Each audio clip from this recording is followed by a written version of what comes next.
What's up, everyone? Welcome to a new episode of That Creative Life. It's Monday, so happy week. Go and kill it. Today we have a special guest, Jonathan Hill, and we're just going to chum it up about a lot of stuff today. Before we get to the Jonathan Hill, a few little things. Thank you so much for tuning in. Make sure you're subscribed, and if you've been enjoying this podcast, if you could do me the biggest favor and just leave me a review on the Apple Podcast app. Here's a good example of someone who said something so nice. This 5-star review is by Brad Paul P. Thank you, Brad Paul P. He says, this podcast is great, not just for creators, but anyone who just needs a great morning boost. The questions go deep, and you walk away with an actionable. Highly recommended. Brad Paul P, thank you so much. If you leave me a review, I just might give you a small shout out, a small thank you. And before my last announcement of today, let's just bring Jonathan Hill in here just so he can add some commentary and liveliness. Jonathan Hill, how are you? Okay. Stop. What are you doing? You said add some liveliness and commentary. I was live and you got mad. Plus, you called me Jonathan the entire intro, which most people are probably confused at this point. I go by John Hill on the internet. And my agent told you this before this podcast. I am so sorry, John Hill's agent. I know it's so important to keep the brand consistency. Did you say John Hill's agent or John Hill's agent? John Hill's agent. Oh, whoops. Okay, well, John Hill is an Asian pro skater. An Asian agent. YouTuber, and this podcast is already going down the hill. John Hill.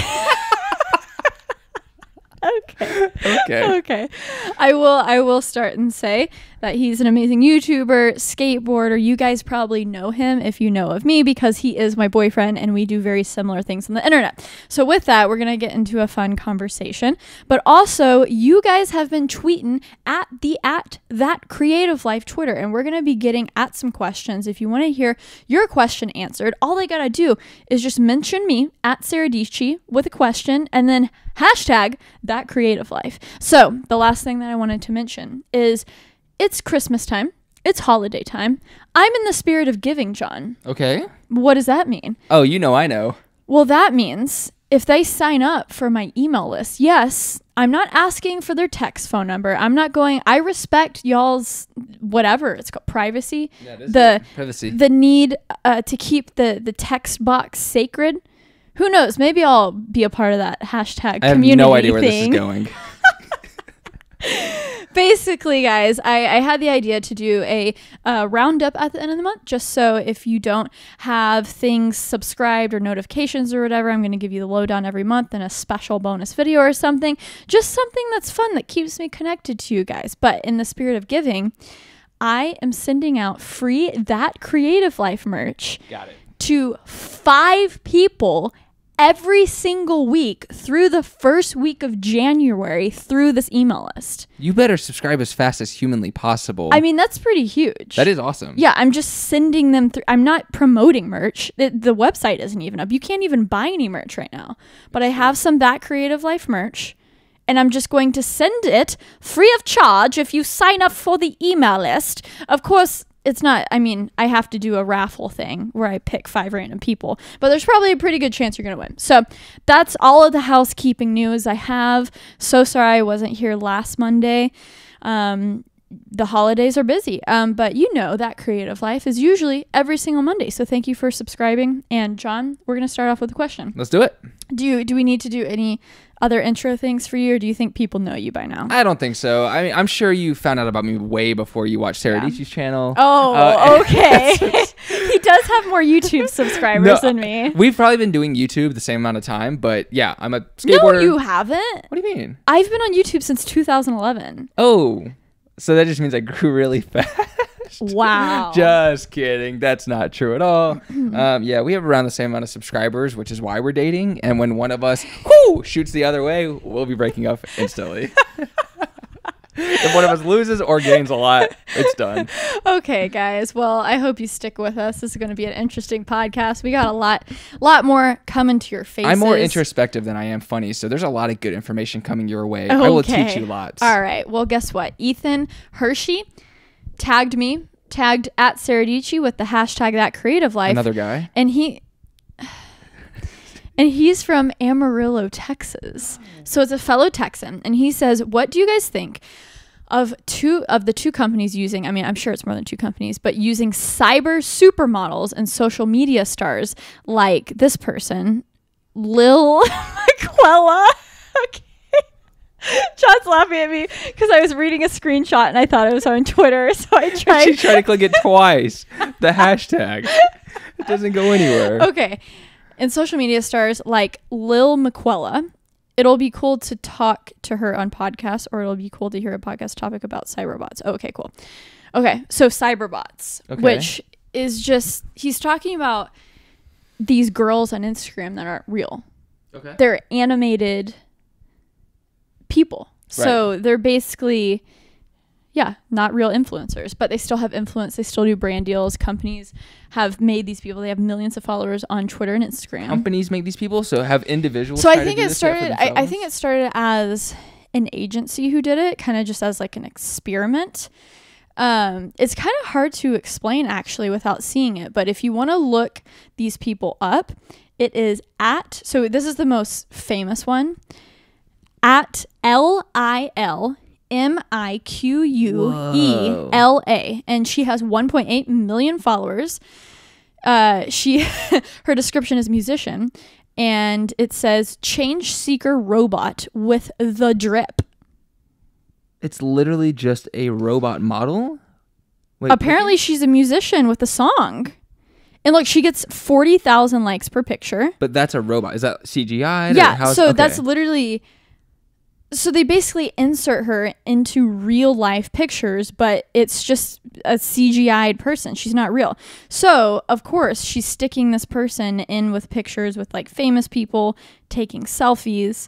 So what do you think of it, John? Does she have to get permission from these celebrities to take pictures with them? That's a good question. 73,000 likes on a picture of her fake coloring her hair, been in the studio for 19 hours straight, time to spiral. So now she's making music now and she's a musician. And she's making memes about what it is to work really hard. I'm spiraling right now because I've been putting in so much effort. So I'm surprised you've never seen this, but I would challenge you guys to check it out on Instagram. But what do you think of this? So for me, I think it's very similar to a Disney just creating a character. So I view this as basically Mickey Mouse having his own Instagram, or honestly like your dog who has his own Instagram, and then you caption the Instagram like your own dog is talking. That's exactly how I feel. I was actually going straight into the idea of my friend Cool Man Coffee, who's like a really popular animator on Instagram, but he does do brand deals, and he does the brand deals with his characters. It's not his face promoting the brands, it's the creature he's created. Kind of like this Sara, what's her name? Oh, McQuella. Yeah, McQuella. Lil McQuella. Yeah. So that's Instagram. So yeah, I think it's interesting. I think people use it as a narrative of like, oh my gosh, this is the start of the end. But I think it's someone being very smart and basically developing a character, because I think anyone could, like, it probably takes time to design her in new outfits and new shades if she's standing in the sun, or if it takes someone with skill. Yeah. So yeah, I think it's interesting. Well, I think about it like this too. Maybe the person who created it is someone who's never known what it's like to be able to just be flashy and beautiful, and maybe they living vicariously. Yeah, they're just living vicariously through a character of theirs. So it's kind of cool that someone can now work hard to reap the benefits of someone that they believe might be advantaged. What if it's someone who, just like Disney, who created it? That would be pretty insane. Oh, okay. So a virtual influencer. That's what people are calling her. Okay, here we go. I'm not a corporation. So I was right. It was created by Los Angeles-based company Brud. The project began in 2016 as an Instagram profile. So I'm sorry for making this up that they're an agency, but they're a company that specializes in robotics and artificial intelligence. Cool. And their applications in media businesses. So that makes sense. Wow. So that is a great example right there. In the same way that we were just in Los Angeles and I was at Las Vegas, and I was at this tech party or whatever. And in order for Intel to keep the brand, keep the marketing, keep people's brains on them as a brand. They have that drone show. So it's another way to just get your name out there, because everyone, tens of thousands of people walked outside, saw the drone show. It was amazing. And then at the end, you have that glowing Intel logo. It's just clever marketing. And it's basically just another way to gain people's attention. And this is a really smart way, because we just sat here, looked up this company, and boom, now we know of them. Totally. And we're talking about it on your podcast. And Barbie kind of did the same thing recently too, right? They created a whole YouTube channel for this character. Yes. It was a CGI channel. Yes. Yeah. Oh my gosh, it's everywhere, guys. That actually, Barbie's YouTube channel was popping. Right. It was pretty intriguing. Yeah. I would just like to say that one of the founders' name is Sara without an H. So I have a good feeling about them. Okay. All right. So moving on. Thanks for the question, You're Ethan. welcome. I was talking to Ethan. I'm sorry about that. Okay. So earlier this week, we sent out a tweet on the Twitters, on the That Creative Life Twitter, which you can follow in the description below. And it asked, if you were on the podcast, what questions would you ask? Okay. What And questions would I ask, or would they? Got it. What would they just I've put it ask together. if they had that creative life and they wanted to, you know, talk about the things they want to talk about? And this is what I got. So we're gonna start off with Logan. And he said, how to start from nothing, teach yourself, and build a successful business in the industry. And I thought this would be interesting for us to talk about, because I feel like we're both starting from ground zero with a project of ours. Which one? Yours is Anime Podcast. That's true. Which I will link in the description below. Babe, our first collab. Well, we've done mini collabs. For my other channel. If you guys are interested in anime, you should check it out. Yeah, that's about it. We just talk about anime for intro to anime. So I think you don't have to be an expert. You don't go too in the weeds. It's just it's called interesting. Intro to Anime. Right. Yeah. Right. And so with that, John. Yes. How has it been starting a project from nothing? Because you've done you've done Melee, which was a central hub for skateboarding content, and it crushed. You got a lot of attention, but you're not into it anymore. Right. You've done Progress Daily, which still has a lot of love. You've done a thing called Tropolis, a YouTube channel that instantly got success. Right. But this anime podcast is the first one that you're like, oh, this is actually going to take... You've worked hard on all of them, but this is the one where you're just not seeing equivalent numbers to your previous projects, where you've literally had 4 successful projects in a row of proving yourself in the content. But this one's the first hard one. Yeah, I don't know. It's weird. At this point, since we've both built YouTube channels, I don't feel like I have to prove the fact that I can get a lot of views or a lot of subscribers. Like you've been there, done that. Right. But with these projects that I'm doing, they seem like a good idea at the time, and they go really well with what I've already done. I'm like, I'm going to start a second channel where it's all about skateboarding. It's more niche, more streetwear oriented. It did well because I knew how to play that game, because I'm in the world of skateboarding, but it didn't feel challenging, and it felt like just such a small extension of what I was already doing that it felt pretty pointless.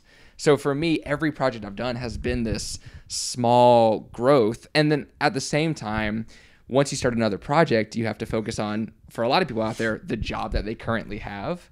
And then for me, when I think about, oh, I actually have this business that I need to keep running, I see my YouTube channel having trouble now that I'm working on this new project, a lot of times I would pull out from the other project because of that.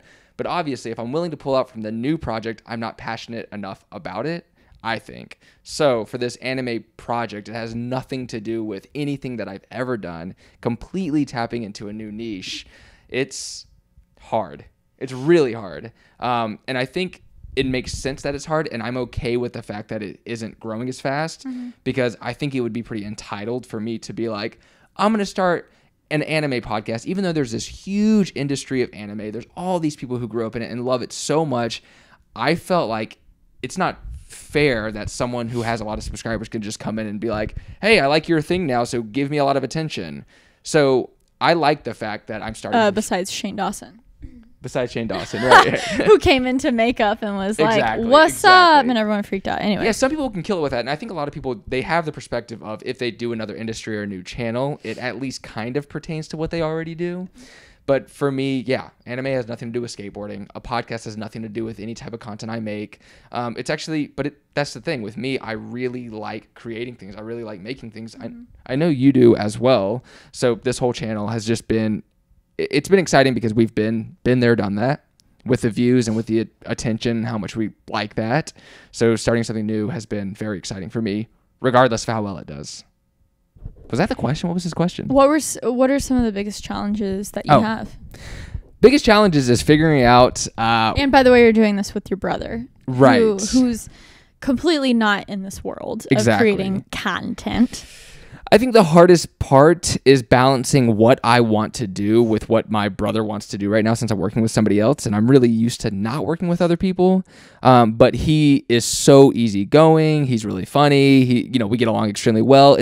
It's also a type of my personality that nobody's ever seen, because since I've started YouTube, I've been wandering. I've been hanging out with new people and hanging out. So I've never been in my comfort zone, but luckily I've grown outside of my comfort zone. So I was like, what's it going to be like if my audience gets to see me as comfortable as I can possibly be with my brother? And the truth is, it's different. And I think a lot of people are actually maybe a little put off by that, just because we're vulgar. One thing, we make jokes about whatever.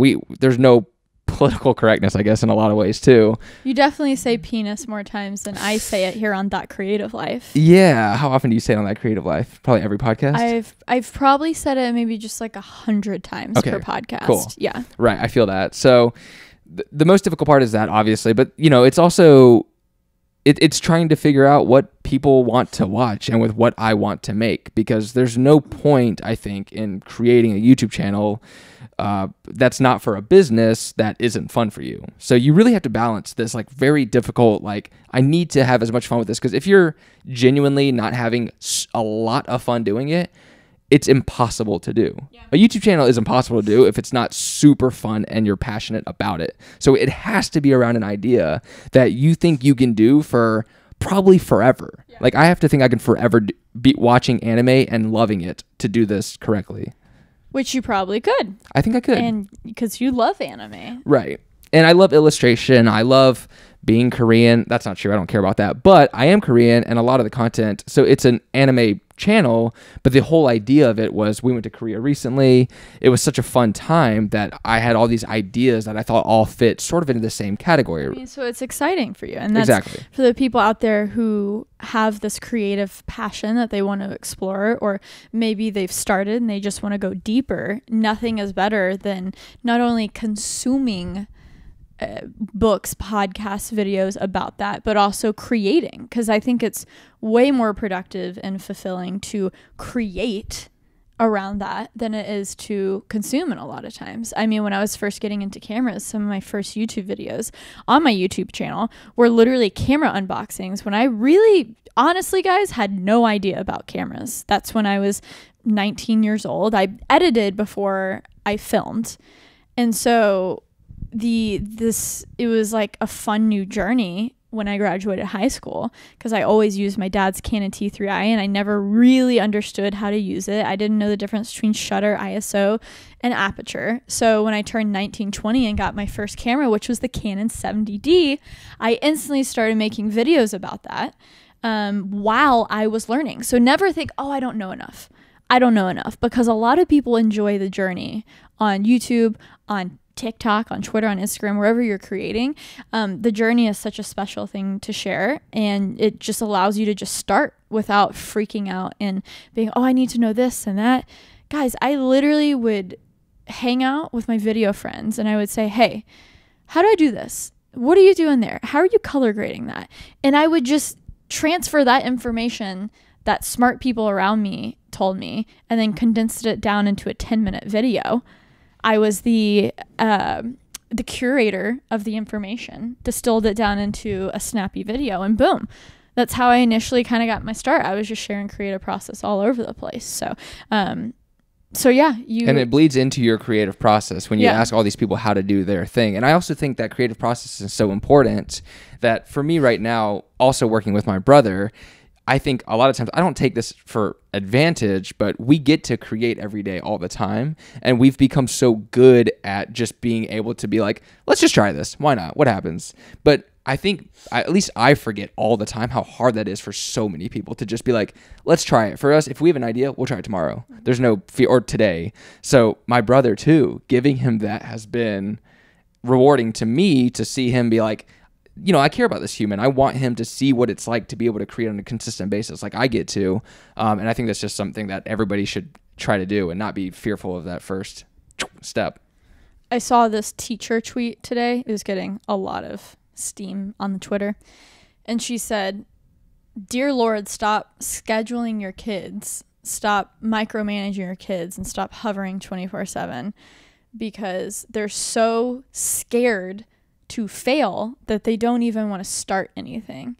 In terms of being always watched or having a parent, I think it's the hover parents or whatever. There's a better, more eloquent word for it. But kids these days having to worry about someone over their shoulder and constantly being critiqued and constantly, being critiqued. It scares them. You're so old. They can never. You just say kids these days. Oh man. Well, I am. I'm 25. That's true. We are.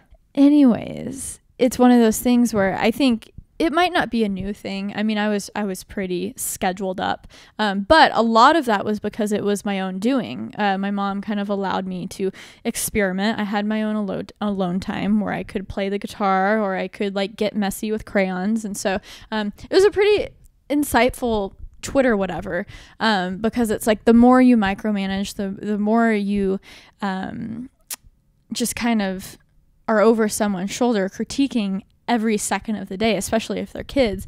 They don't learn how to go out and try something because they're scared of failing. And I think that's so paralyzing. That makes me sad because I think more people learn from their failures than they do successes. Yeah, I mean, the whole idea of failure has completely changed, I think, from our perspective as well, especially like with all that we read and stuff, like The Obstacle is the Way by Ryan Holiday. It's all about basically how your failure is an opportunity, and everybody can say that over and over, and I think most people don't digest it in that way.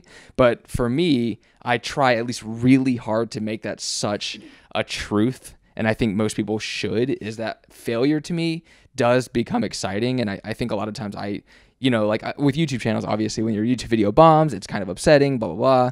And, there's a certain cases that still affect me, but a lot of times, especially with starting something new and creative, every time you fail, it's just something that's out of the way that has to happen. Like, that's what I think about. I'm like, yes, I'm finally to the next step because the thing that I made completely bombed and nobody cared about it. And now I know not to make that thing, or now I know that if I try it again, I'll get a second perspective on how it was. Every single bit. Or maybe the goal of that video or that project wasn't for numbers, but it was for the right people watching it. That's in the beginning, because there were a lot of career YouTubers at that point. YouTube wasn't even this huge thing that it is now. The point wasn't, I didn't have the pressure to even think about numbers because no one was making a living off YouTube. It was, I hope the right people see this because I want to sell this guitar pedal. I hope the right people see this because I want to work freelance video. I hope the right people see this wedding video. It doesn't matter if it gets thousands of views. If 100 people view it and one of those people is getting married soon and they could be my client, well, boom. That's the right type of viewer. Right? Totally. Yeah. Expectations are kind of silly sometimes, especially with something like this that's so random. You can't have high expectations with YouTube. And when I jumped in, you have to have a certain level of confidence, I think, to kind of move forward with it and not completely crumble under the pressure. Right. If you expect to do well on YouTube, you're likely not going to. That's all. Right. Right. It's fun to remind people that I've been doing YouTube since 2011. That's wild. I've been doing it since 2015. I just discovered today. So 4 years, September 11th, 2015. Yeah, that's crazy. Yeah. And then the thing that I'm starting from ground zero is something that you will figure out come January. It's a software company. Yeah. So I'm stressing out and making sure that I have Sara DIETSCHY YouTube channel figured out and hiring people and maybe, not giving away more money, but just being okay with paying more people so I can pursue a second project, because sometimes you have to take something that's working and realize that it's beautiful and great, but you have to use that to fuel your next thing. Yeah, I mean, you're really good with that. You've also done this for so long that obviously you have ups and downs, but you don't have to have a fear that your channel is going to vanish. Like, I mean, it is always in the back of my brain. yeah, it is for me too, but it's so silly to think that at this point that you've been doing it since 2011, and the last 4 years you've been consistently growing, that even if you became stagnant, you still have a very successful channel. Do you know what I mean? True. Yeah. Well, thank you for that. Of course, hot stuff. Second thing, let's fire up another question. Let's do it. We have Chaz M, which I think I answered one of his questions last week, 2 weeks ago. It's nice of you. So he said the benefits, he would talk about the benefits and downside of being a multi-passionate creator. So having different disciplines, which is something you can talk to beautifully. We both can, right? Yeah, both of us. And the trending downward of specialization in favor of multiple knowledge streams and income streams. So basically, if you do a lot of things, you're maybe risking not specializing in one skill. What was the last part of that question? That was confusing to me. If you pursue multiple creative outlets, are you risking being successful because you don't specialize in one skill? Because traditionally, college, the system, everything directs you into specialize in one thing, be really good in that one thing, and then you're fine. So I'll say that for me, I've always had so many different interests, but it wasn't until I really niched down into video is when I think I was like successful in it. However, I used all of my different other hobbies and my interests to sprinkle into that one thing that I'm really good at, and it makes you unique and it makes you stand out. You know, I don't play music. I don't pursue it with the same passion or time that I do with video, but I'll sprinkle it in, you know, to relate to people because it's like a part of my human and it's fun for people to go down that rabbit hole. So music, basketball, all things that I didn't go full on with, but it still makes me who I am as a human. It's fun to work it in the main thing that I do. I agree. I think it's hard to say because I think it depends on the person, definitely, because the truth is no matter how hard all of us think we work, a lot of other people do work harder and smarter than a lot of other people. A lot of people are willing to meet a lot of people. So it really depends on how you network and move forward. But yes, I think the simpler the story, the easier it is to grow a lot of times. So for me, even though I do have a lot of things that I'm into, I mean, 10 hobbies probably, including illustration, all this other stuff. John does have a lot of creative pursuits. Yeah, I do. And probably more than me, honestly. I love it. I mean, it's just really fun for me to have other things to kind of get your mind off the main focus. But I think if you asked anyone who knew who I was, they would say, oh, he's that skateboarder on YouTube. So my main thing is kind of selling myself as this skateboarder. And I do think that's actually what I am best at. So it makes sense that that's the thing. It's like, oh, I'm a pro skater. And then everything else, I hope that I'm kind of good at. But yeah, keep the story simple. I'm a skateboarder. But I think it's really cool to have all these extra little artillery shells ready to go. Yeah. Like the fact that I can illustrate, you can add any of these other creative things into your thing. Because at the end of into your whole story just to make it prettier and more colorful. But you think about someone like Sara and I, something that I don't, you talk about video, you talk about filming, how you make these really good videos, but I think a lot of people, they don't think about like how many different creative things it takes just to make one video. You have to be good at editing, you have to be good at writing, you have to be good at storytelling, scripting, and then you have to be able to use 4 different Adobe apps, Photoshop, Illustrator. So to that point, I think just the way our culture is moving in our world, you are expected to know more than one thing. Like Definitely. We're not all out here doing union jobs where you're not allowed to touch the C-stand if you're the filmer. Right. So it's almost like there's so many opportunities and it's such a cool time that we live in. But because we're out here disrupting things, there is a little bit less structure. You're expected to know more things. And I will say maybe it applies more to people who are employees who are going to work underneath someone. It's maybe more important to have specialization for that.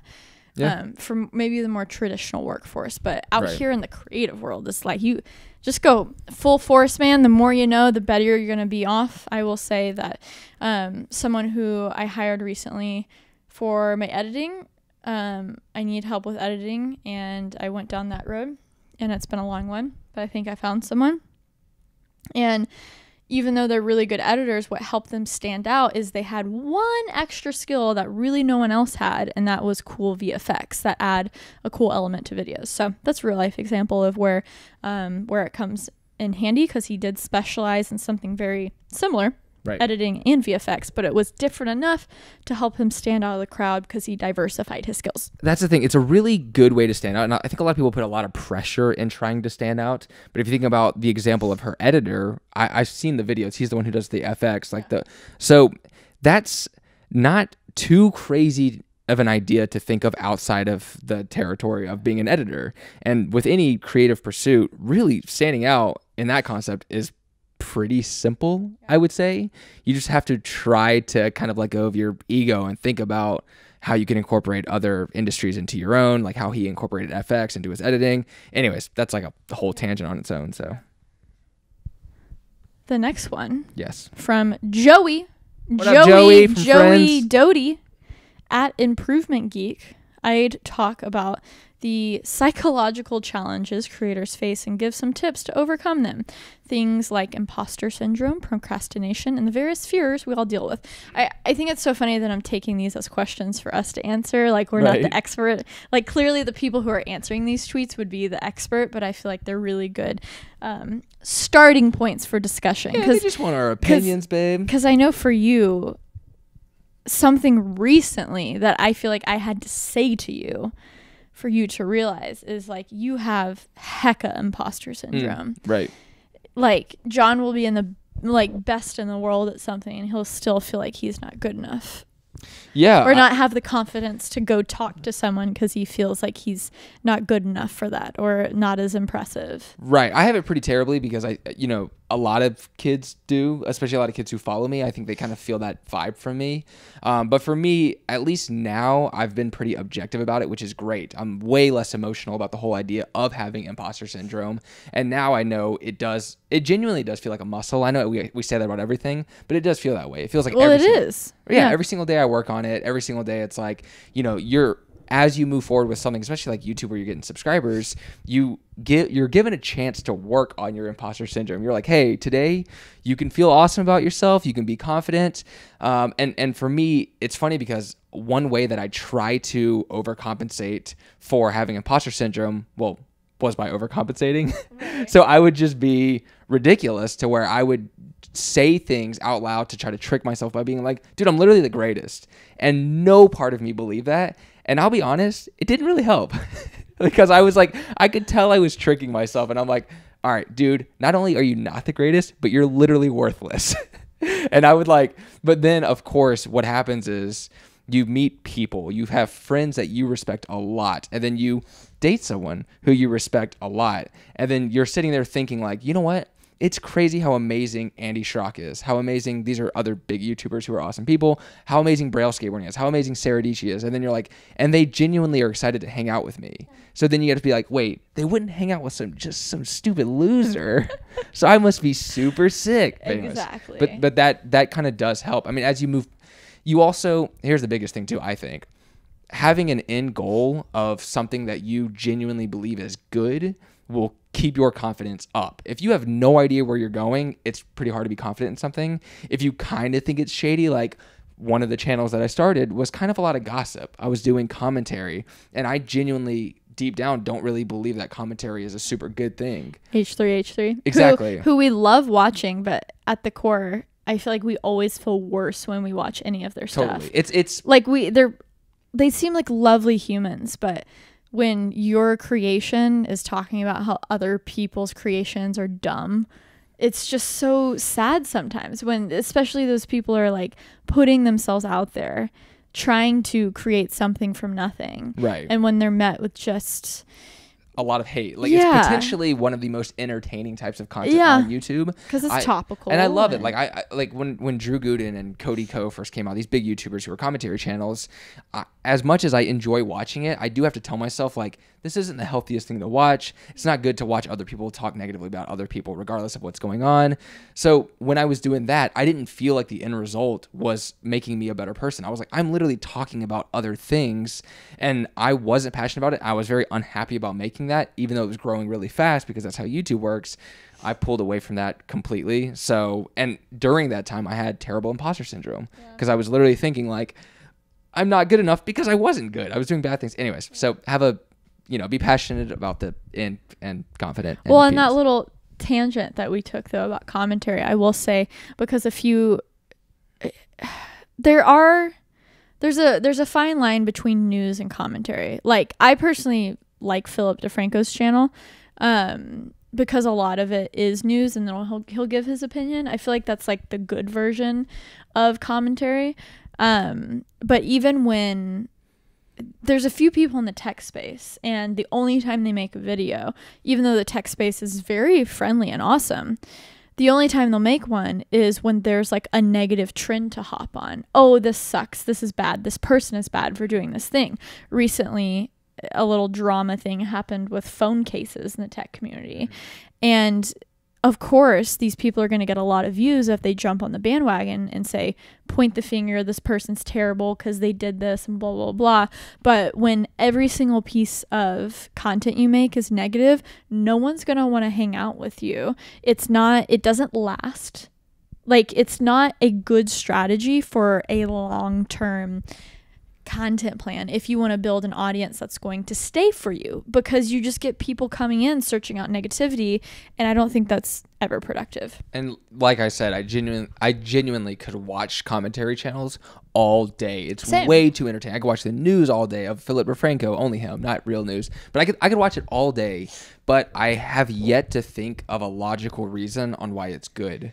So if I can't do that, then I can't like convince myself that I can do it or that it's beneficial. Yeah. I will say to the second thing, procrastination. That's always something that I've struggled with, but at the end of the day, you just got to get down to work. I mean, you gotta do the work if you want to be a part of anything meaningful. But I will say, when it gets past that, when it gets past the, this isn't just procrastination, you feel yourself pulling away from something, that's when you have to have like a real conversation with yourself. I remember when school was my thing. Even though I would procrastinate, I would still, even if it was 8 hours before the test, I would still study. And I did well in school. I studied hard, but I knew something was up when I had been doing that for... Excuse me, I silently just burped, and knowing me, I'm editing this. I probably won't edit that out, so there's going to be a awkward pause. Sorry, Sarah. Anyways, I knew 7 years after middle school and high school, and I was pretty burnt by the time I left high school, because I was in all AP classes. I graduated top 10%, so I was busting my butt. So when I got to college, I was burnt. And so by the third year, when I switched majors and I was trying to, figure life out, when truly I was hating my life, and procrastination turned into like not even showing up to class. And I knew it wasn't laziness, because I was staying up till 2 a.m. editing videos. That's when I had to have a real conversation with myself. Okay, this has gone beyond procrastination. This is like, I need to have a reckoning of what I actually want to do in life, and how am I spending my time? I'm spending my time editing videos. I feel like I can do this for all eternity, so why not go all in on that? And now 10 years later, after editing videos, I'm procrastinating a lot on my video projects and on my edits, and I have to have a real conversation with myself. Would it be the worst thing if you hired an editor, And I kind of want to move on with my life a little bit. Maybe I'll have 3 months of editing, like of an editing break, and I want to go straight back into it. I probably will, because I love making videos, but that's a good example of you're a productive procrastinator. I think I am too. Yeah. Where we try to do things that are productive, but you also have to think about this. You're basically saying like you can spend 19 hours on an edit, but it was really hard for you to study because that was just something that seemed more fun. So when pursuing a career or pursuing a passion, you being able to do something a lot longer than other people is a good sign that you can do it. Also, right now, I think it's a good sign thinking like, I don't want to edit, but instead we're going to film this podcast. Yeah. And you've been saying like, you know, you've been wondering about this podcast space in general. You've kind of been like, does this podcast space work as well as we think it works, blah, blah, blah. And I think just the fact that you would rather do this than edit right now is a good sign that you should keep doing it. Wow. John dropping in with the profound thoughts, babe. I didn't want to make a dud with dropping the mic, but I just did. Yeah, he dropped the mic. Man, good stuff. Okay, Alex at I'm Alex Gassaway. Wow, I can't read. I know her. You know her? Yeah. Oh, wait, yeah, I know her too. Yeah. Her profile was small. She said hi to me at Vid Summit.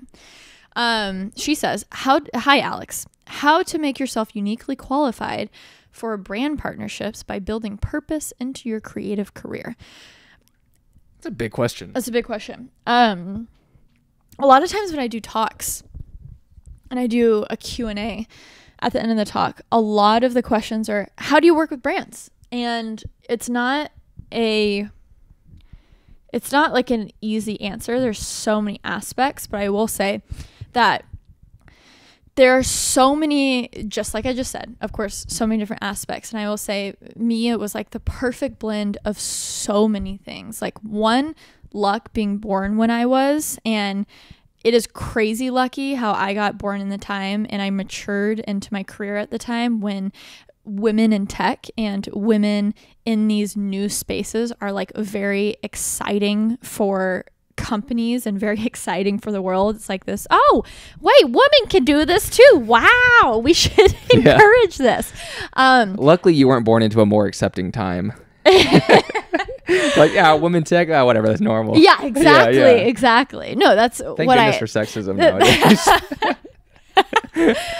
I mean, that's where I hope we're going, but that's just one aspect. The other is that before I was doing YouTube videos and as a job, all I was doing is I was working for a production company and making videos purely for brands. And so I was trying to tell a story of a company or a brand without any direction from my own personal creative aesthetics or anything. And I had to do that with brands and weddings, and I had to take myself, it was never about me.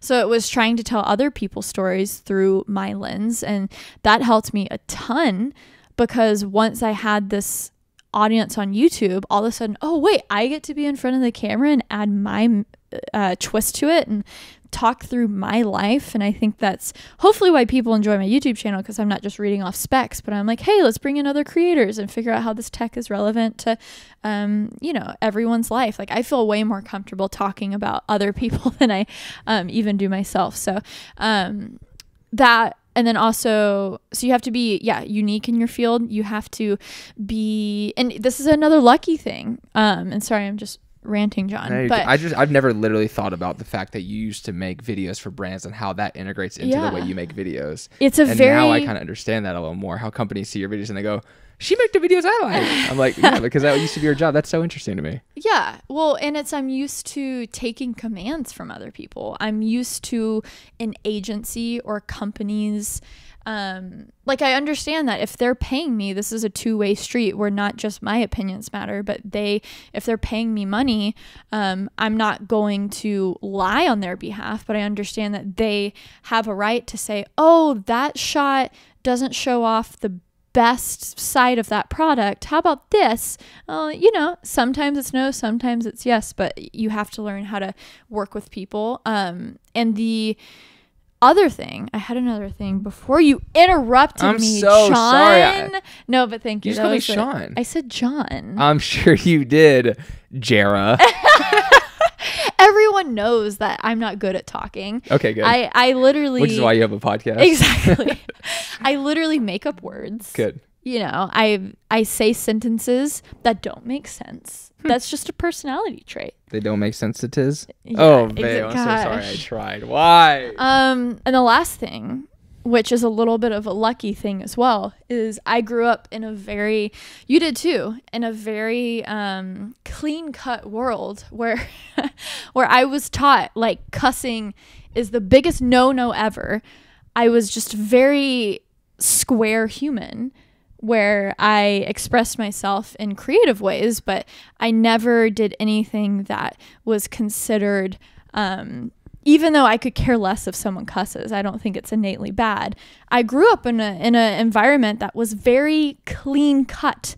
So I'm a very clean human. Right. And that is very brand friendly. Yeah. So honestly, it's just all of these things where, yes, oh, I had this work experience and I did this that led, but half of it is also like luck of how I grew up and how I was raised and who I am as a person. I'm able to say a sentence without saying fudge. Right. I'm very self-censoring. So yeah. Any thoughts? I'm right there with you with the brand thing too. There's a lot of, I have that same thing, the last thing that you said, where I grew up in a G-rated household. They were very anti-cursing, and I think just the content I watched in general growing up, when I started creating videos, that was instilled in me, where I was like, I want to create videos like the videos I grew up watching, except with my spin on it. And in the world of skateboarding and YouTube in general, it is pretty brand friendly from the stuff that I was watching, but skateboarding wasn't. Skateboarding is the opposite of brand friendly in any way. So I think when they saw this, it's very street culturally impactful. Like skateboarding is, a lot of companies do like the idea of skateboarding and how many kids are into it. It was just hard to find someone who was willing to represent their brands in the sport. And for me, I think in comparison to the other people in skateboarding, I do get a lot of brand deals. Yeah. And that's why. It's because they see me and they're like, this seems like a nice kid. He also lives in New York City and whatever. But what people don't realize is how actually a big part of that is. Like, I've heard things to where a brand will say, hey, I don't like that picture you just posted of you holding that wine glass right after that you posted a picture of our brand. Can you please take that down? So even alcohol, it's so funny because alcohol is such a lucrative business. Like if you own an alcohol business, if you are Ryan Reynolds with Aviation Gin, you're going to bring home the dough. And also, if you are an influencer and you advertise for a beer or an alcohol brand, they pay. I mean, they pay big bucks.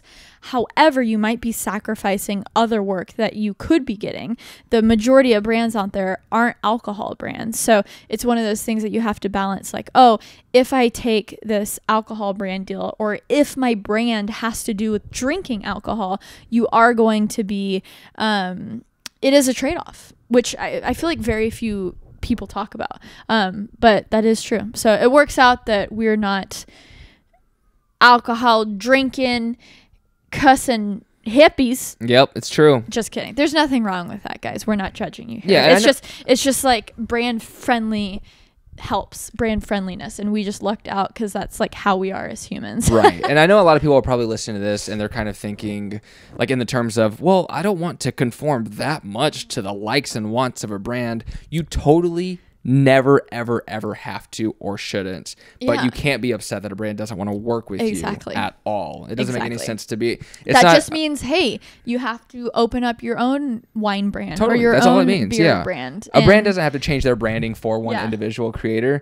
but if that's who you are and you know innately that you could never give off this fake happy persona, if that's not who you are, then it is your job to create that brand. I think you can build a brand just as big.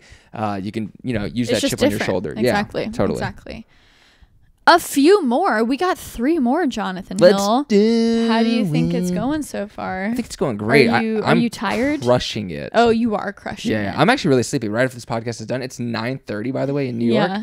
Your boy sleep. You're going to be sleeping and I'm going to be editing a video that I've been trying to get done for 3 weeks and it's just kind of killing me. I feel like you're going to edit for 30 minutes and then you're going to be like, a quick nap. And then wake up tomorrow. Yeah, probably.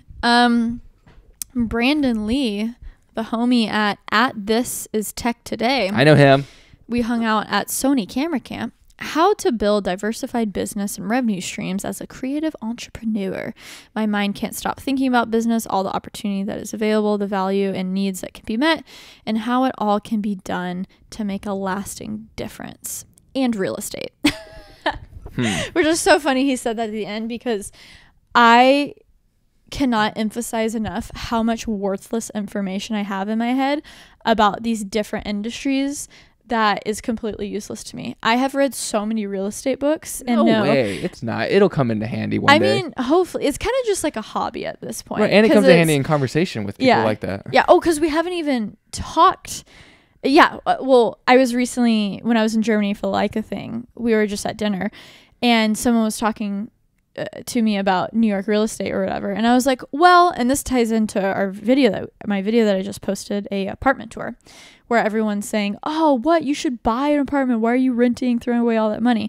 Basically, in this conversation I had with this dude at the dinner, I was basically like, well, if you think about New York, and when you're buying an apartment, you have so many things you have to think about. You have property taxes, and then you have common amenity charges every month. So you are essentially throwing away at least $2,500 a month that are towards expenses that you wouldn't have if you're renting, which are the common charges, which just means upkeep for the building and taxes. So for what we would be looking at a 1-bedroom, it would be around $1.5 million for a 1-bedroom in Manhattan or Brooklyn.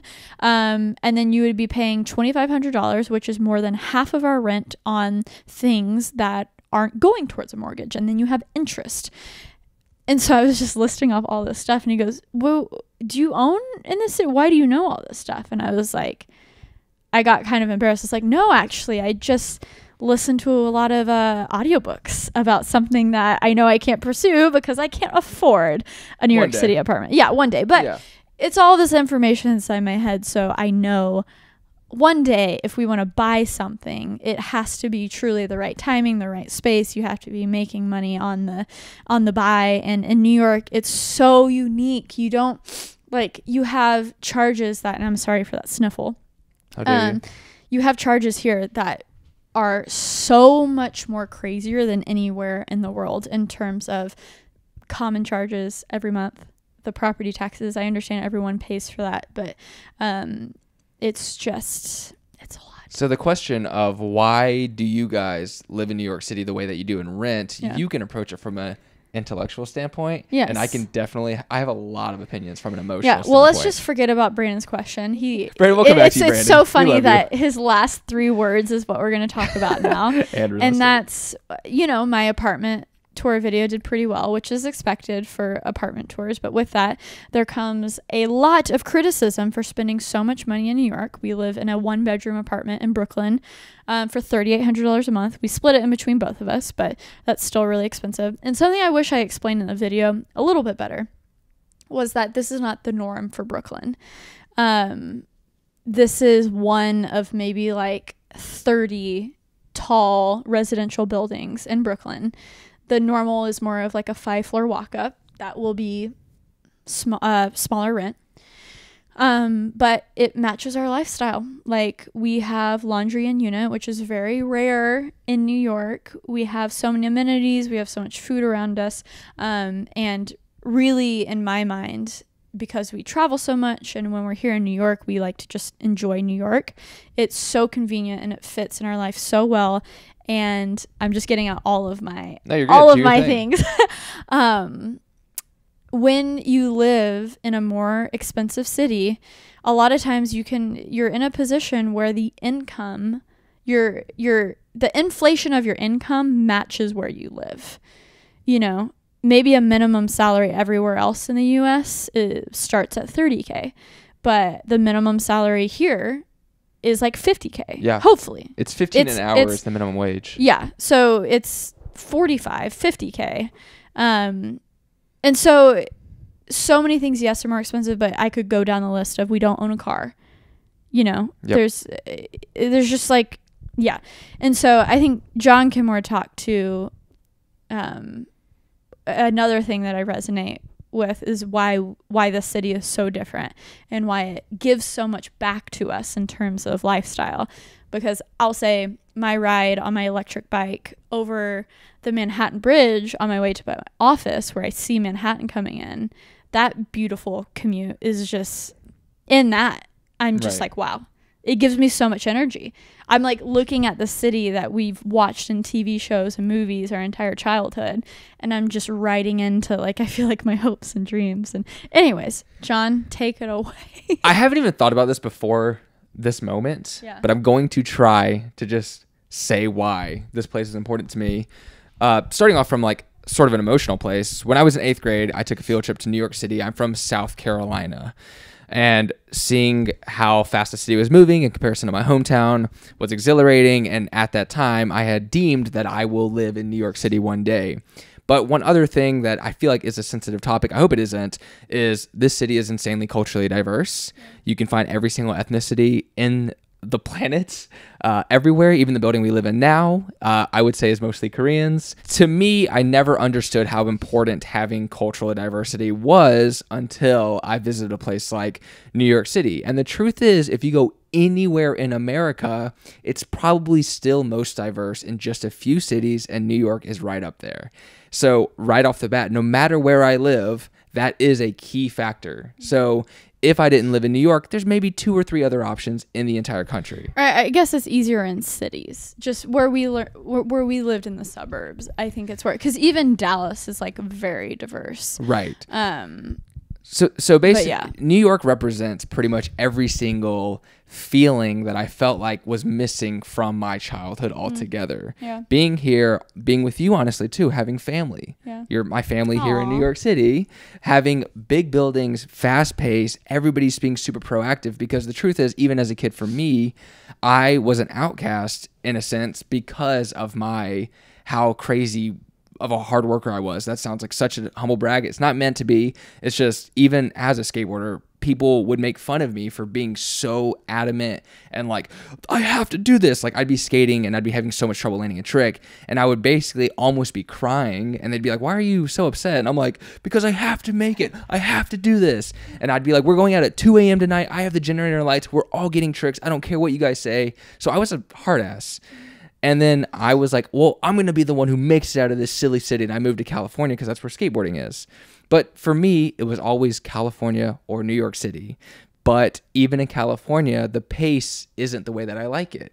I was surprised to find that, yes, everyone there skates, but not everyone there is walking down the street 200 miles an hour, bumping into each other, not apologizing, because they don't have time for those petty interactions. Yeah. They're going to work and they're getting things done. So the second I was in the city, it was instant for me. Sarah was like, you should come visit. She even said, I know you'll like the city. Trust me.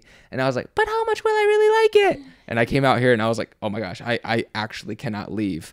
And more on that point, for me, exploration is really important. Finding new things and, just discovery in general is really fun for me. I grew up wanting to be a pirate.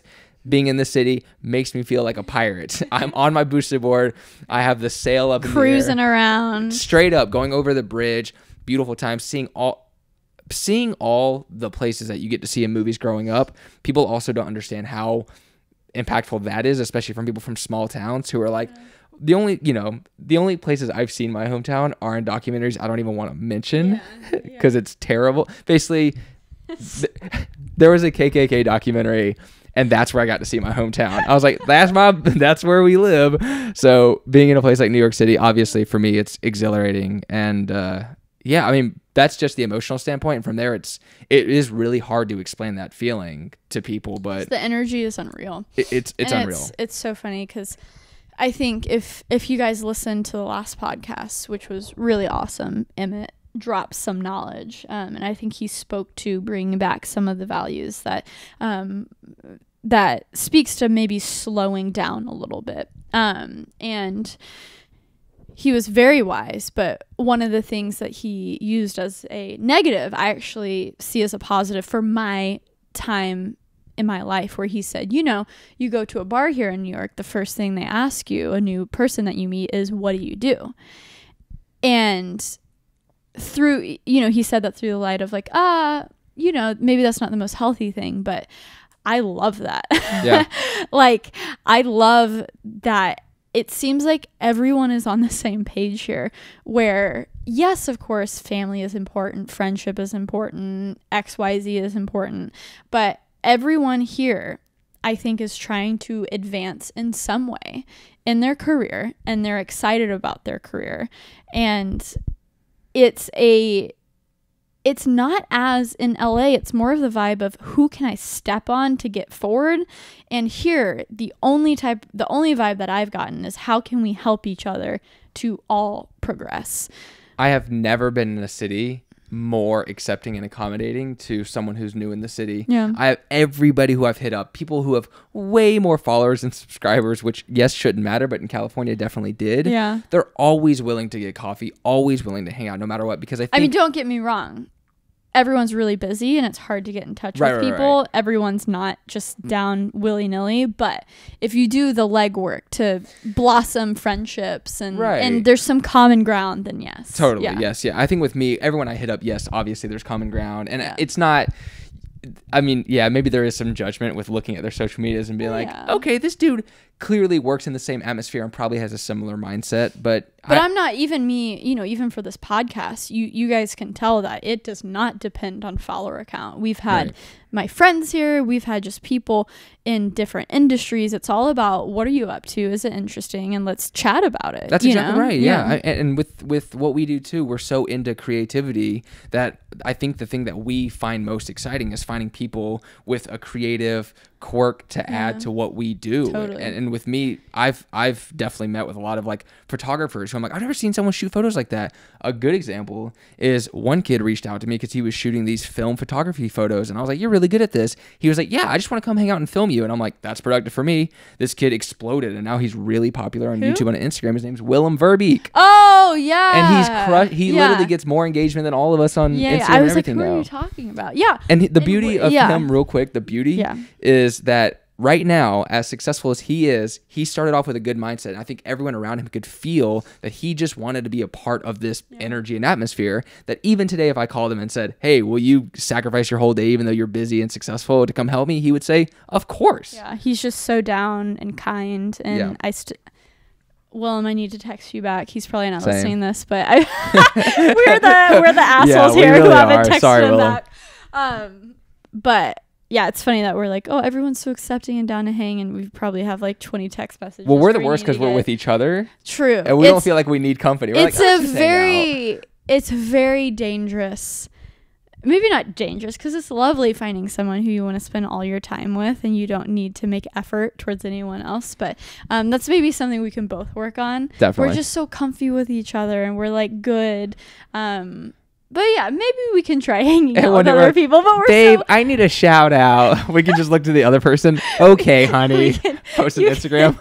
You can come on my podcast like you're doing right now. Exactly. Well, I think that's actually a good place to end. We took a lot of ideas from the That Creative Life community. Thank you so much for following on Twitter or Instagram.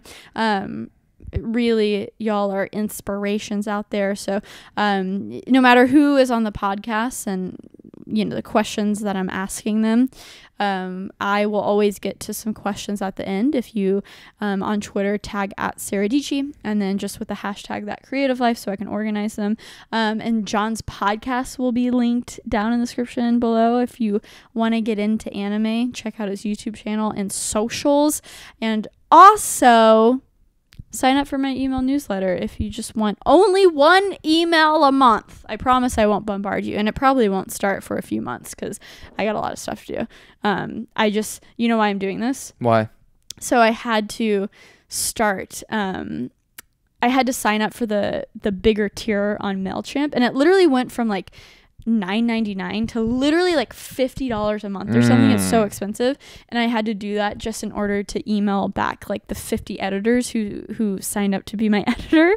So I was like, well, if I'm spending this money, I might start logging some emails. Anyways, I want to thank you for letting me be here. I want to thank you for watching my face. I really do appreciate it. I think the community of people like Sara DIETSCHY, just this creative community who are trying to build and grow in the way that she does, it's very, very, very inspiring to me. It's also the reason I called her in the first place and asked if I could collaborate with her, because I appreciate her world, her audience so much. So thank you.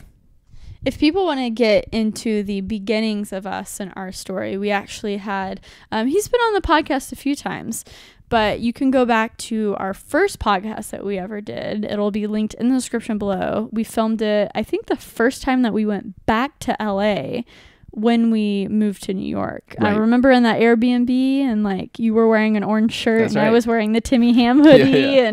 And so I'll link that in the description below. That's a funny story of like how he reached out to me, the beginnings of our relationship, and some funny stories. Anyways, everyone, thank you for tuning in every single Monday. That creative like. Oh my gosh. Leica. You got cameras on the mind? I think I have them liking things. Oh, nice. So let me know if you like this podcast. You can subscribe Apple Podcasts, Google Play, wherever you listen to things. Spotify. We had the Spotify statistics coming out where everyone was showing that I was their top podcast that they listened to, which was so fun to see. I appreciate you guys. Really, I do. Anyways, I can't say see you next Monday, but I'll say you'll see me next Monday. That's not bad. Well, they're not going to see me, though. They're going to be listening to me in their ear holes. So what's the right verb, Jonathan? You'll hear me next Monday. You'll hear me next Monday. Right. Stay peachy and keep rocking that creative life. Okay, bye. Bye.